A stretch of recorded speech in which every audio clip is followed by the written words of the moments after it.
اعوذ باللہ من الشیطان الرجیم، بسم اللہ الرحمن الرحیم۔ آج ہم بات کریں گے کل 10 جون آنے والے بجٹ 2025-26 کے حوالے سے۔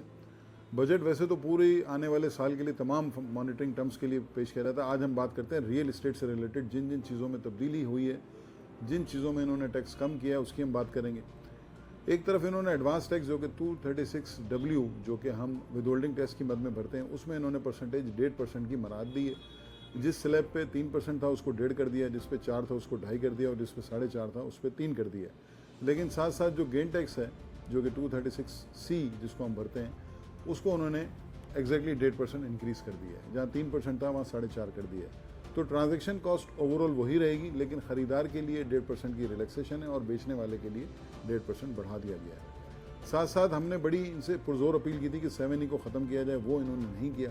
اس کے علاوہ جو FED جو لاگو ہوا تھا پچھلے سال بجٹ میں، اس کو انہوں نے ریورس کر دیا ہے۔ اب ریورس کرنے کا مطلب ہی کہ ان کو ریئلائزیشن ہوئی کہ یہ ایک الگ اور غلط ٹیکس لگ گیا تھا جو کہ ریئل اسٹیٹ میں نئے آنے والے لوگوں کو ڈسکریج کر رہا تھا۔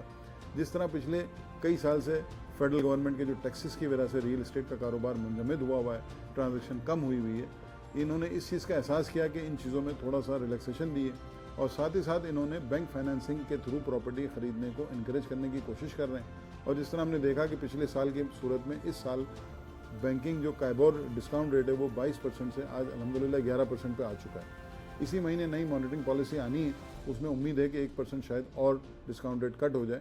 تو میں سمجھتا ہوں کہ پراپرٹی خریدنے کے لیے تھوڑا سا موضوع ہو جائے گا بینکنگ فائنانس۔ تو یہ تھی کل کے پیش ہونے والے بجٹ میں ریئل اسٹیٹ سے ریلیٹڈ جو چند تبدیلیاں ہوئی ہیں، وہ میں نے آپ سے گزار کی ہیں۔ اس سے ہٹ میں مزید کوئی تبدیلی آتی ہے تو انشاءاللہ ہم آپ کے ساتھ ضرور شیئر کریں گے۔ بہت شکریہ۔